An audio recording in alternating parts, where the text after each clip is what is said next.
আসসালামু আলাইকুম, কেমন আছেন সবাই?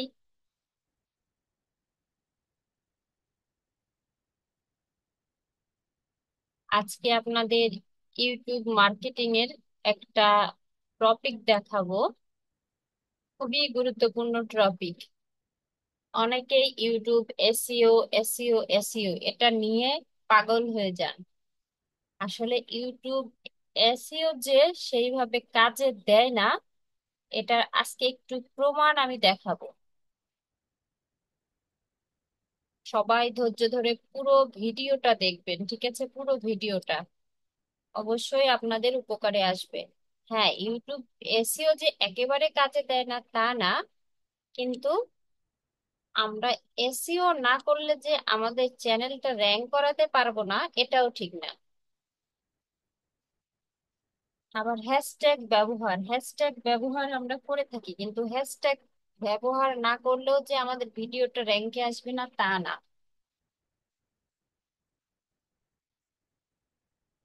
আজকে দেখেন, আমি আপনাদের দেখাই। আমার এই ভিডিওতে দেখেন, র্যাঙ্কিং বাই ভিউজ কি 9/10, 9/10 ভিউজ কি মাত্র 4 জন। আমি আপলোড করেছি কখন? 13 ঘন্টা 8 মিনিট আগে। 13 ঘন্টা 8 মিনিট আগে আমি এই ভিডিওটা আপলোড করেছি। তো আমি কন্টেন্টের ভেতর যাই, যাওয়ার পরে আমি দেখাই, তাহলে বুঝতে পারবেন। এই যে কন্টেন্টের মধ্যে চলে আসলাম, এসে পেন্সিলের মতো আইকনে আসলাম।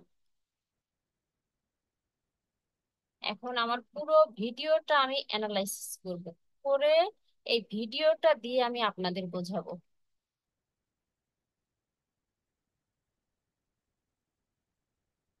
আসলে এসইও কি সত্যি কাজে দেয়, না ইউটিউব অ্যালগোরিদম আপনার ভিডিওটা বা আপনার চ্যানেলটা কিসের ওপরে র্যাঙ্ক করে, সেই বিষয়ে আমি আলোচনা করব। সবাই ধৈর্য ধরে পুরো ভিডিওটা দেখবেন।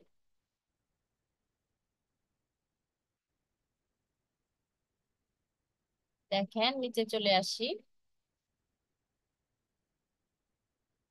এখানে দেখেন আমার স্কোর কত, 67। 67 না?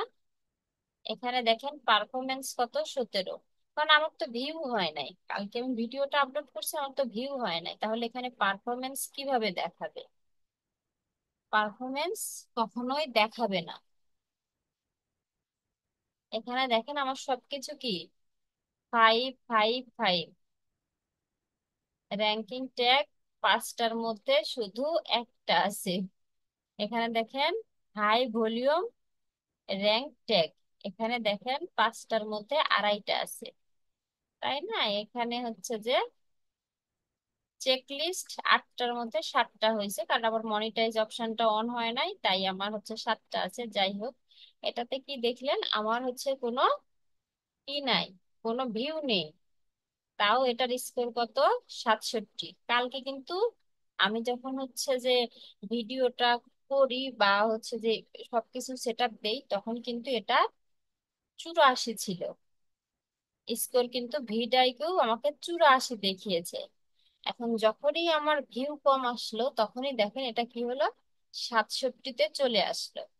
ভিডাইকেও যে সবসময় সঠিক দেখায় তা কিন্তু না। যারা ভিডাইকের উপরে ভরসা করে বসে থাকেন, তাদের হচ্ছে যে বিপদে পড়তে হবে। এই যে Facebook ads library hack versus client ধরে রাখার সঠিক উপায়, আমার ভিডিও অ্যানালাইসিস করে ইউটিউব অ্যালগোরিদম কি করছে, আমাকে এই যে এই কিওয়ার্ড, এই হচ্ছে যে ইয়েটা দিয়ে দিছে। দেখেন কি দিয়ে দিল, এই হচ্ছে যে হেডলাইনটা, টাইটেলটা আমাকে দিয়ে দিল, ক্লায়েন্ট ধরার জন্য ফেসবুক অ্যাড লাইব্রেরি কিভাবে ব্যবহার করবেন। আচ্ছা, এটাও দেওয়া যেতে পারে। আবার দেখেন আমি যেটা ব্যবহার করছি সেটাও আছে ভালো। তো আমি যদি এটা ব্যবহার করি, আচ্ছা আমি এটা ব্যবহার করব না, আমি আপনাদের মার্কেট অ্যানালাইসিস করে দেখাই। ব্যাকে আসলাম, আরো একটা কন্টেন্টে যাব আমি,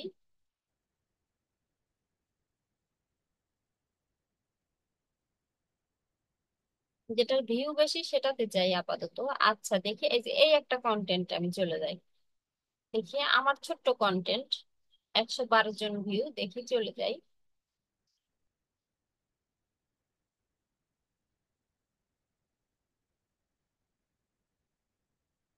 ছোট্ট 4 মিনিট 25 সেকেন্ডের ভিডিও, দেখি এটা।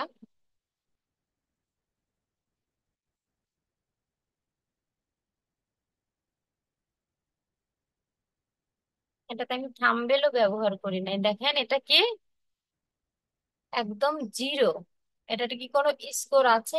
কিচ্ছু নেই, সবকিছু কি জিরো। কিন্তু তারপরেও আমার কি হয়েছে, তারপরেও আমার ওখানে 100 ভিউ আছে। এটা দেখেন একটু, আমি এগুলো মানে আপনাদের দেখানোর জন্য আমি এইভাবে রাখছি, ঠিক আছে। একদম জিরো, এটার কিন্তু পারফরমেন্সও নেই, আবার কোনো স্কোরও নেই। কেন নেই বলেন, কেন নেই? আমি তো এখানে সবকিছু সুন্দর করে সাজিয়েছি, দেখেন আমি যে ভিডিওটা দিলাম সে রিলেটেড তো সবকিছু সুন্দর করে সাজিয়েছি, তাহলে কেন আমার স্কোর এখানে নেই? কেন আমার পারফরমেন্স নেই? আমাকে ভিডিওটা প্লে হয় নাই, মানুষ ক্লিক করে নাই? অবশ্যই করছে। তাহলে কেন ওটাতে হচ্ছে যে পারফরমেন্স আছে আর এটাতে নেই? তারপরে আরেকটা ভিডিও দেখাই, দেখার পরে মূল কথাতে চলে যাব।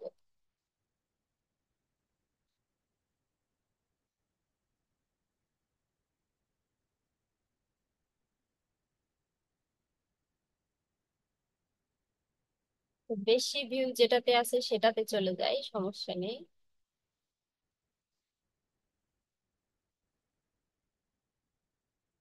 এই যে একটা 24 ঘন্টার মধ্যে কন্টেন্ট মনিটাইজ, এটাতে চলে আসি।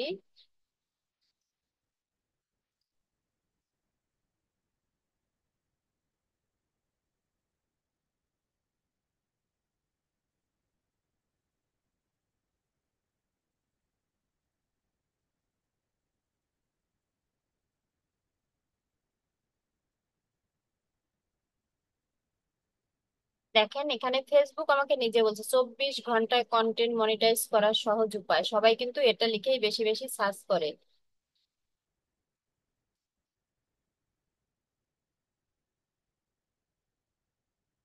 আপনি কি কন্টেন্ট মনিটাইজ করতে পারবেন মাত্র 24 ঘন্টায়? মানে ইউটিউব অ্যালগোরিদম কি করছে, আমার পুরো ভিডিওটা অ্যানালাইসিস করে আমাকে কিন্তু এইগুলো দিয়ে দিয়েছে যে এখান থেকে যে কোনো টাইটেল ব্যবহার করে আমি আমার ভিডিওটাকে কি করতে পারি, ভিডিআইকু সাজেস্ট করছে, ঠিক আছে, ভিডিওটাকে র্যাঙ্কে নিয়ে আসতে পারি। দেখি নিচে যাই, দেখেন মাত্র 50 স্কোর, পারফরমেন্স কত, জিরো। Zero performance. কেন জিরো পারফরমেন্স? আমার তো এটাতে ভিউ আছে, পারফরমেন্স জিরো কেন? এখানে কোনো র্যাঙ্কের ট্যাগ নেই, কোনো নেই। তারপরেও কি এটাতে আমার ভিউ ছিল। এখন এইভাবে যদি প্রত্যেকটা ভিডিও দেখাই তাহলে আপনাদের মাথা মানে ঘুরে যাবে। আসলে আমরা এসইও নিয়ে যে সবাই এত মাথা ব্যথা করি, বাস্তব একটা কথা কি জানেন, এসইও তেমন ভাবে কাজেই আসে না। আমি তো পুরো ভিডিও এসইও করছি, তাই না? আমার হচ্ছে যে একদম, আমি তো ইউটিউব মার্কেটিং জানি, সে অনুযায়ী তো আমি পুরো ভিডিও এসইও করছি। তাহলে আমার যেটাতে ভিউ নেই সেটাতে কি, আমার দেখেন মাত্র 4টা ভিউ, কি আমার পারফরমেন্স ভালো, আমার স্কোর মোটামুটি। আমি ইচ্ছা করে স্কোর উঠাই না, কারণ আমি জানি স্কোর উঠাই না। আর হচ্ছে এগুলোতে দেখেন, এগুলোতে দেখেন, এই যে এটা দেখাইলাম, কন্টেন্ট মনিটাইজ ইয়ে দেখালাম, তো এগুলোতে তো মোটামুটি ভিউ আছে, তাই না? তারপরেও কেন জিরো? এটা আপনারা একটু ভাবেন তো। এখন ফেসবুক অ্যালগোরিদম কখন আমাদের ভিডিওটাকে র্যাঙ্কে পাঠায়? যখন আমাদের ভিডিওতে রিটার্নিং ভিউ আসে, বা একটা ভিডিও আমি আপলোড করলাম, আপলোড করার সাথে সাথে অনেকেই দেখলো, তারপর সেটাতে মূল্যবান কমেন্ট করলো, মানে ভিডিও রিলেটেড পজিটিভ কমেন্ট করলো, তখন ফেসবুক অ্যালগোরিদম কি করে, ভিডিওটা অ্যানালাইসিস করে দেখে না এই ভিডিওটা ভ্যালু আছে, এটা মানুষের প্রয়োজনে কাজে আসবে, বা এটা এই ভিডিওটার গুরুত্ব আছে। তাছাড়া মানুষ ভিডিওটা আপলোড হওয়ার সাথে সাথে কেন দেখছে এবং কেন পজিটিভ কমেন্ট করছে, তখন অ্যালগোরিদম কি ভিডিওটাকে বেশি বেশি মানুষের কাছে পৌঁছায়। রিটার্নিং ভিউ আসলে সাথে সাথে ভিউ করলে তখন পৌঁছায়। এখন এসইও, হ্যাশট্যাগ, কিওয়ার্ড, এগুলো কেন আমরা ব্যবহার করি? এটা হচ্ছে ইউটিউব মালিকদের কথা, যিনি হচ্ছে যে ইউটিউব হচ্ছে যে বানিয়েছে, ইউটিউবের অ্যালগোরিদম রোবটকে তৈরি করেছে, সিস্টেমটা দিয়ে দিয়েছে, তার কথা। হ্যাশট্যাগ ব্যবহার করা জরুরি না, কিন্তু তোমরা ব্যবহার করতে পারো, অনেক সময় কাজে দেবে। কিভাবে কাজে দেবে? তোমরা হচ্ছে যে ওটা যে ব্যবহার করলে অনেক সময় মানুষ ভুলভাল টাইপিং করে, তখন সেটার মাধ্যমে তোমাদের ভিডিওটা সামনে আসতে পারে। দ্বিতীয় অপশন হচ্ছে তোমরা এসইও করে বিভিন্ন টাইটেল লিখতে পারো। বিভিন্ন টাইটেল কেন লিখতে পারো আমি দেখাই একটু। আচ্ছা, আমি শিটে চলে যাই, তাছাড়া বুঝতে পারবেন না। এখানে আমি ড্রপ ফাইল নিলে ভালো হতো, শিটে দেখা এমনিতেই দেখাই, ঠিক আছে? আমরা বিভিন্ন ভাবে কি করি, আমরা যখন ইউটিউবে আসি বিভিন্ন ভাবে সার্চ করে থাকি, তাই না? ইউটিউব আমরা বিভিন্ন ভাবে লিখি, দেখি YOU, TUBE। একজন এইভাবে ইউটিউব লিখি,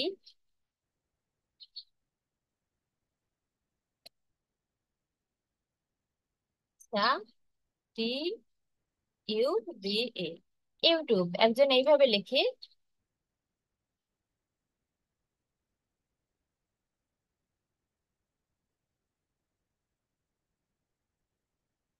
আচ্ছা, একজন এইভাবে লিখি, এই যে তিনটা ইউটিউব, ইউটিউব, ইউটিউবিং, দেখেন কথাটা দেখেন।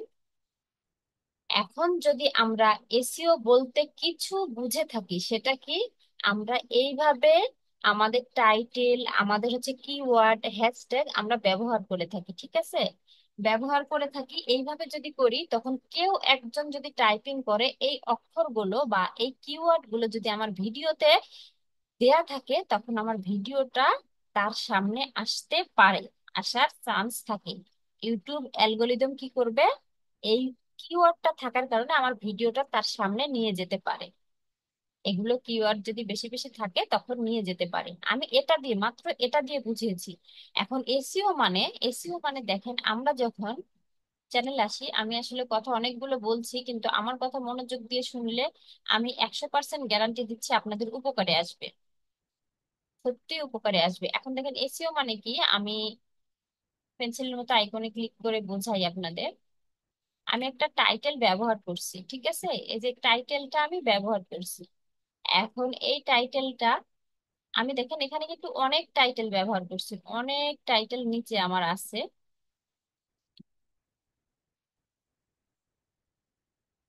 না, এটা মনে হয় বেশি এসইও করি নাই আমি। এসইও বলতে কি ভুলভাল বিভিন্ন কিওয়ার্ড এখানে লেখা, ভুলভাল বলতে কি মানে ঘুরায় ফিরায় অনেকগুলো কিওয়ার্ড মানুষ যেভাবে সার্চ করে সেটা।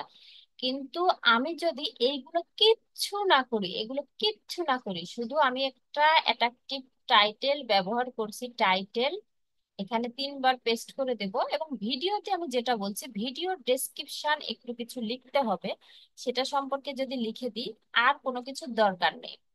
যখন সবচাইতে গুরুত্বপূর্ণ বিষয় হচ্ছে আপনি ভিডিওটা আপলোড দেওয়ার পরে আপনার ভিডিওটার সাথে সাথে কয়জন ক্লিক করছে, আপনার ভিডিওতে রিটার্নিং ভিউয়ার কতজন আসছে, আপনার ভিডিওটা মানুষের কাছে কতটা ভালো লাগছে, পজিটিভ কমেন্ট কতটা আসছে, আর আপনি রেগুলার ইউটিউবে অ্যাক্টিভ আছেন কিনা, রেগুলার আপনি ইউটিউবে কাজ করছেন কিনা, ইউটিউব অ্যালগোরিদম কি দেখবে? এগুলো দেখবে।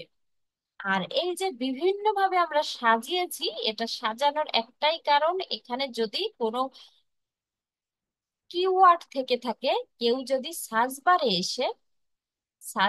এসে যে সার্চ বারে আমরা বিভিন্ন রকম সার্চ করি, সার্চ বারে এসে ইউটিউবে গিয়ে সার্চ বারে এসে সার্চ করে, তখন কি হবে? তখন আমাদের ভিডিওটা সামনে আসার চান্স থাকে বা সামনে আসতে পারে। এটাই হচ্ছে এসইওর মূল কারণ, এবং এটাই হচ্ছে এসইও। যারা এসইও পারেন না তাদের এত মাথা ব্যথার কোনো কারণ নেই, ঠিক আছে? মাথা ব্যথার কোনো কারণ নেই। আমি বলবো আপনি এসইও পারেন না, আপনি নিয়মিত ভিডিও আপলোড করে যান। আর চেষ্টা করেন একে অন্যের সাথে কানেক্ট হওয়ার, একে অন্যের সাথে কানেক্ট হবেন। যাদের ইউটিউব চ্যানেল আছে তাদের সাথে কানেক্ট হয়ে তাদেরকে নিয়ে এক হয়ে কাজ করার। এগুলো ফেসবুক ইউটিউব প্ল্যাটফর্মে কাজ করতে আসলে নিজেদের মধ্যে মন মানসিকতা, হিংসা এগুলো না রেখে আপনি যদি নিজে উন্নতি করতে চান, তাহলে হচ্ছে নিজে বেশি বেশি অ্যাক্টিভ থাকবেন, নিজে অন্যের ভিডিও দেখবেন, তারপরে হচ্ছে মূল্যবান মতামত জানাবেন। ফেসবুক হোক আর ইউটিউব হোক, অ্যালগোরিদম সে বুঝতে পারবে আপনি অ্যাক্টিভ পারসন। আর নিয়মিত ভিডিও আপলোড করবেন। আর আমি যেগুলো কথা কয়েকটা বললাম, একটু আমার ভিডিওটা আবার যদি ভুলে যান, রিপিট করে মনোযোগ দিয়ে দেখে একটা খাতায় নোট করে রাখবেন, সেই অনুযায়ী কাজ করবেন, তাহলে ইনশাল্লাহ আপনার চ্যানেলটাও তাড়াতাড়ি মনিটাইজ হয়ে যাবে। এবং এসইও নিয়েও কোনো টেনশন করতে হবে না। এখন অনেকেই আমাকে বলতে পারেন, তাহলে আপনার চ্যানেলের অবস্থা এই কেন? হ্যাঁ, আমার চ্যানেলের অবস্থা এই একমাত্র আমার কারণে। আমি নিয়মিত অ্যাক্টিভ না, নিয়মিত ভিডিও দেই না, সেই কারণে আমার চ্যানেলের অবস্থা এই। সবকিছু মিলিয়ে আমার আসলে হয়ে ওঠে না। তো যাই হোক, আমি এতটুকু বললাম। আপনাদের যদি একটু উপকারে আসে, মূল্যবান মতামত অবশ্যই আমাকে জানাবেন। জানি না আমার কথাগুলো আপনাদের কারো হয়তো বা ভালো লাগবে, কারো হয়তো বা খারাপ লাগবে, তাই সবাই আমাকে ক্ষমা সুন্দর দৃষ্টিতে দেখবেন। আমি আসলে ইউটিউবের সত্য যেটা সেটা বলার চেষ্টা করেছি, এবং আমার ভিডিওগুলো আমি এইভাবেই দিনের পর দিন আপলোড করছি, যে এটা নিয়ে আমি একটু কিছু কথা বলতে চাই এবং কিছু ভিডিও বানাতে চাই এবং দেখাতে চাই। সবাই ভালো থাকবেন, সুস্থ থাকবেন। আল্লাহ হাফেজ।